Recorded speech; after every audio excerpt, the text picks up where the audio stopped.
I'm talking to Alexis Codrington for our Wednesday series. Again, thank you so much, Alexis, for talking to me again. We're talking about spiritual bypassing today. And I always say it's a really big topic, but this is a particularly big topic.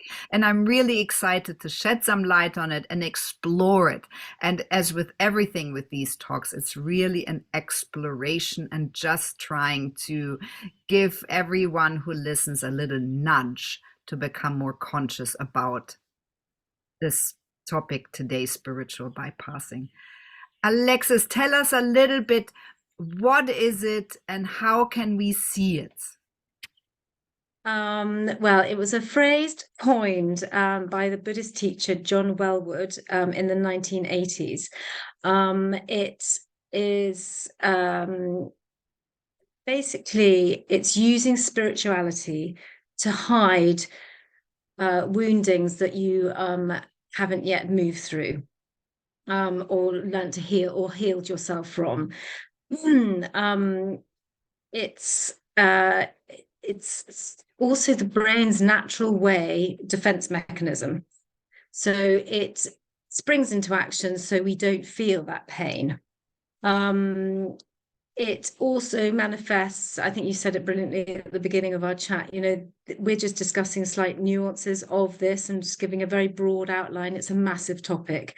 But you find spiritual bypassing in every religion, but even down to self-help, you find it absolutely everywhere. And it's all essentially our way as humans of avoiding our pain and hiding behind it. It's really the shadow side of spirituality, and it's rife. Alexis, give us some examples so we can understand that better. I think the biggest or most common is the sort of good vibes mentality. I only want to see positive vibes. And focus on the positive. And I can't deal with any negative energy. Don't want any negative energy here. It's all about the high vibrational emotions. And essentially what that means is that you can't face the negative emotions or the perceived negative emotions. And so because of your woundings. If you didn't have your woundings, then you could see both negative and positive perceived, because there aren't good or bad. This is a judgment, emotional states. And so that's one example.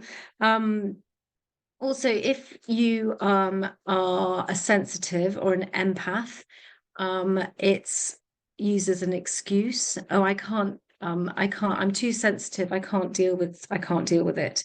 And it's because I'm a sensitive and an empath. But actually, again, going back to the woundings situation, if you didn't have the woundings or that were there, you can deal with any. It's just that it might be more painful or more, you might be more aware of it if you are an empath or a sensitive.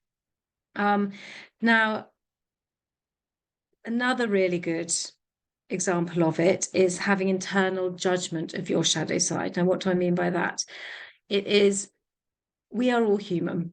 We all have anger. We all have jealousy. And it's making a judgment on those are bad emotions. But we equally have love, compassion, and joy. But they are all part of the human experience. And so when you have you might be angry or you might lose your temper, and then you berate yourself for it, and then not being a spiritual person. It's another really good example of bypassing. It's also devaluing the physical world over the spiritual. It's elevating the spiritual world, say 5D, over the 3D or over our 3D experience. And again, this is a complete judgment. It's rejecting what it is to actually be human. And we have to embrace our humanness. because it's all about ascension, is all about the merging of our humanness with our spiritual side, and having human experiences, i.e., for example, trauma or whatever, those are our biggest springboards to learn from, to merge our spiritual and physical aspects of ourselves. So if you put one against one, you pit one higher than the other, then again, you've got a split. And then also projecting your triggers. Now, what do I mean by that? It's, say, if something happens to you or you find yourself in a certain experience, and then rather than actually saying, oh, that's something that's happened, it's triggered some wounding within me, it's pointing the finger to the external to say it's their fault, they're making me feel like that. And again, that's a form of spiritual bypassing. So why do we do all that? Why are we sort of hiding from that? I think it really comes down to two core issues. It's or core issues or core beliefs. The first being, I can't deal with this. I'm not strong enough to face it. It's too gritty. It's too hard. I don't like it. And that we all struggle with that, I think. And I think the second one is very much having, like I've sort of briefly touched on already, is that we judge our emotions, as in, I don't know, anger, rage, jealousy is bad, love, compassion, joy, good. And because you're making those judgments and saying, I can't deal with this, both of those, if you participate in those core beliefs, then spiritual bypassing is going to be a natural product of that. Alexis, and what happens when we bypass? I think probably, again, there's two things that I think are most prominent. First of all, stagnation. We are here to move through our pain bodies. We are meant to, because that's where our most growth happens. It's being able to feel our bodies, to be able to sit in uncomfortable situations. And then from that, if you're able to move through those, that's where real growth happens. And if you are spiritual bypassing, you stagnate. Quite a good example of this, I think, and we all know the saying, brushing it under the carpet. Now, if you keep brushing things lifting the corner of the carpet up, brushing things underneath, the mountain of stuff gets bigger and bigger and bigger. So walking across that carpet is harder and harder and harder until it's so big that you can't actually get across it at all. And whereas if you lift the corner up and you brush out all the dirt from underneath it, yes, it might get really messy primarily, but then you can clear it up and you can sort it out and you can have a lovely flat carpet again. So I think that's quite a good way of thinking about it, I think, moving forward. The other real issue is fragmentation. Now, it's turning that, what I mean by that, it's turning away from parts of us that are naturally us. And if you turn away from yourself, that causes a split. And like I said, when you're trying to ascend, it's all about the merging together of ourselves and all aspects of ourselves. And so part of all aspects of ourselves is being human. We have to be able to live our day-to-day lives being human. We are going to come across situations and experiences that we might perceive as negative, but we need to be able to then integrate all our spiritual knowledge into that daily life. And by doing that, you can avoid the fragmentation. But if you're bypassing, you are fragmented. So again, and it sort of then comes back to being stagnant as well. So how can we avoid the bypassing? And we all do it and we know it and it's fine. It's just becoming more conscious about it when it happens. I think you've nailed it. I mean, basically, it's doing the shadow work. We all have to do our shadow work.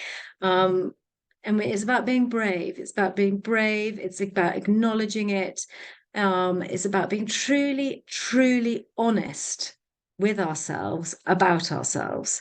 And trying to do that with no filters.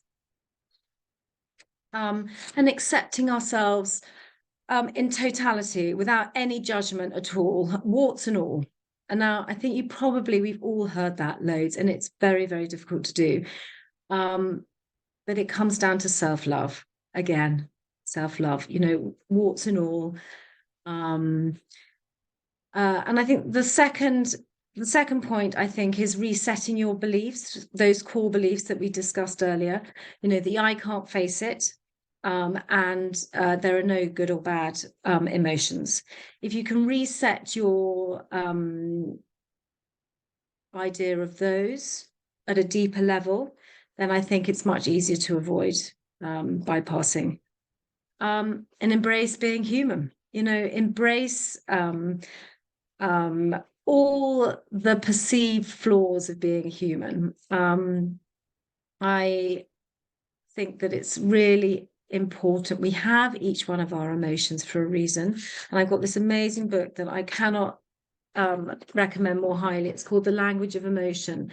And in it, Carla McLaren, who's the author, she explains so beautifully the why we have these emotions, and why they're there to benefit us. And I think by having more of an understanding of our emotions, we can really then, it helps us to embrace being a human. And it's okay. All of this is okay. And it's removing that judgment. And then the last point, I think, which is really valid, is working with our triggers. Now, if you get triggered, the reason you're being triggered is because of an internal wounding you have. It's not because of what's going on in your external. For example, the same event can happen to 5 different people, and 5 different people are going to react completely different to it. So it might really, really hurt someone's feelings. Someone else, doesn't really matter. And I think it's really important that we start noticing those triggers, acknowledging them, and actually start to really investigate why we might have those triggers. And then all those emotional responses to certain events, we're then able to move through them and then essentially transcend them. And that's where you will see your biggest growth. I think to also see triggers as gold.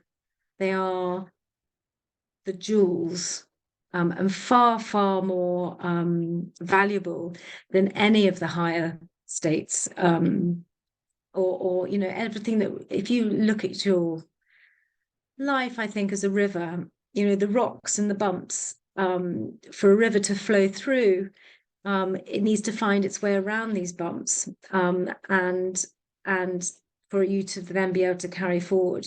If you've got all of these triggers that you are not working through, they're going to come back bigger and bigger, more exaggerated and more exaggerated, until you really do need to do something about it. So I think trigger work is probably one of the most important things to do to avoid bypassing. I had this analogy. I think it's a bit like childbirth. It can be excruciatingly painful at times, working through your triggers, and really, really painful. But somehow, during childbirth that it's going to stop at some point. And that the prize at the end, in most circumstances, is going to be incredible. And I think that's quite a good way of attributing to when you find yourself in perceived low points of your life. If you perceive them as being actually the biggest parts of the growth, then they're actually an amazing, amazing gift. And I just wanted to say, just to finish off, really, it's about authenticity, really being authentic with yourself And when you're authentic with yourself, that's the image that you project out externally. And true authenticity is the highest state of being for any spiritual practitioner. And according to Teal Swan, I just wanted to finish with this. According to her, in the future, authenticity will become the replacement for enlightenment as the true goal of spiritual practice. And I think that that was really lovely way at saying how important it is to notice spiritual bypassing and have the tools to be able to move through it. I appreciate you so much, Alexis. Thank you for this beautiful conversation.